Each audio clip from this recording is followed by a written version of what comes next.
Hi everyone, welcome back to another video. So today we're going to be taking a look at Apple CarPlay and Android Auto. I'll be showing you how it works in the Mazda MX-5 RF.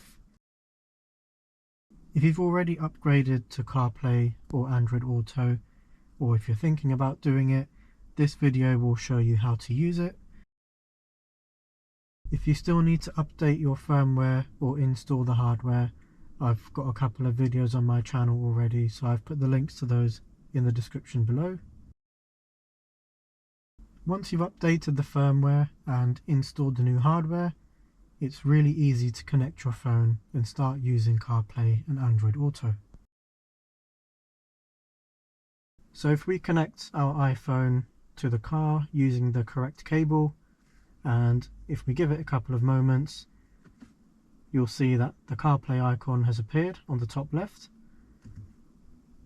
And if we go into there, we can now see we are now into the CarPlay module. So on the main page, you'll see on the right hand side, you'll see your maps. I've just blurred it out on the video.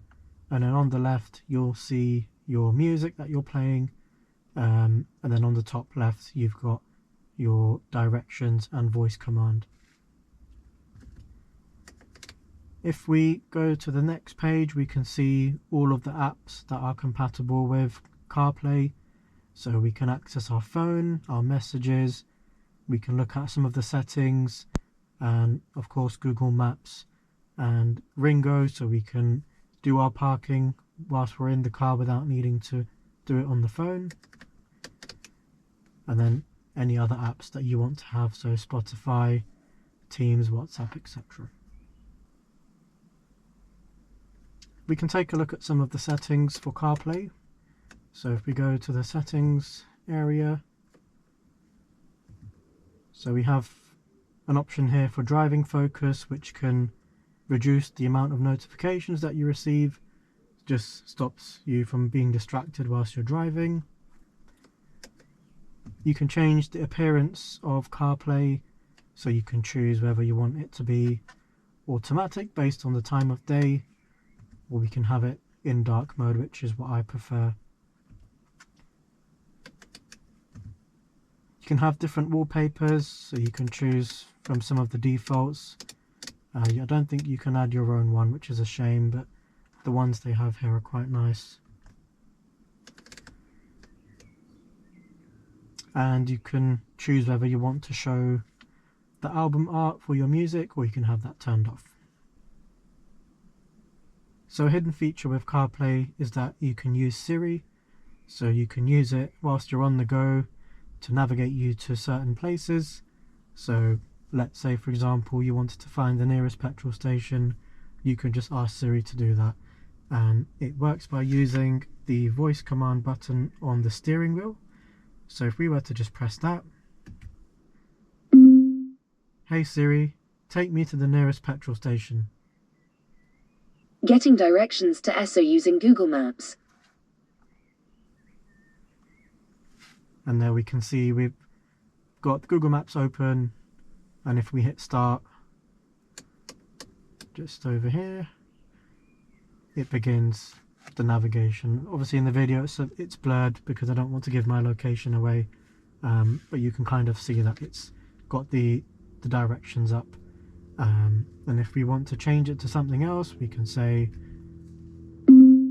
"Hey Siri, take me to the nearest supermarket." Getting directions to M and S food hall using Google Maps. And there we can see it's replaced our directions, and we've got another location on the map. Next, we can take a look at Android Auto. So in terms of connecting your device, it's pretty much the same. Just make sure you've got the right USB cable for your Android phone. I am testing this on an old Android device. I'm not sure if it will show the most up-to-date version of Android Auto, but once you connect your device, you can see at the top here we have the Android Auto icon. So if we select that, that brings us to Android Auto. So we can see we've got similar apps available on Android Auto.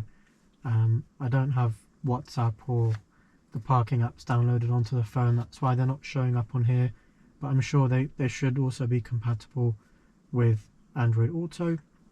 If we take a look at the settings area, we can see that there is a little bit more customization available when compared to CarPlay, but most of it is pretty much the same. So what we can do next is we can go on to the main sort of dashboard view, and we can see there's a similar layout style to what we saw on CarPlay. So we've got the map on the right side, and then on the left we have like a news thing here. So okay, we've got the music thing there as well, and then we have like a news widget as well, which is quite handy. So Android Auto has their own version of voice assistants available, and it works the same way as the CarPlay one. So if we press the voice button on the steering wheel, navigate me to the nearest petrol station. Didn't seem to work at that time. Maybe it's taking a while to load, but we can try it again. Navigate me to the nearest petrol station.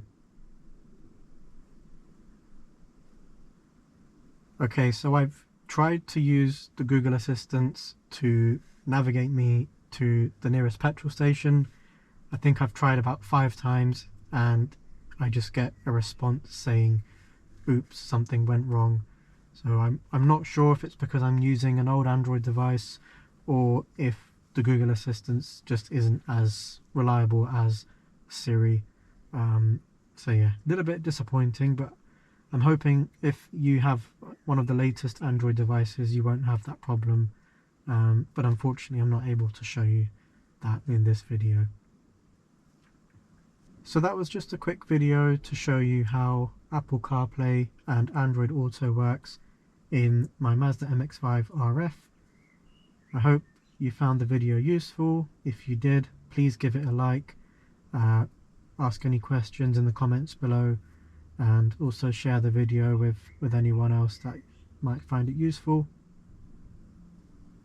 I think it's great that we have the ability to use our smartphones as an interface in the MX-5 whilst we're driving, because it's a more familiar layout compared to the standard Mazda one.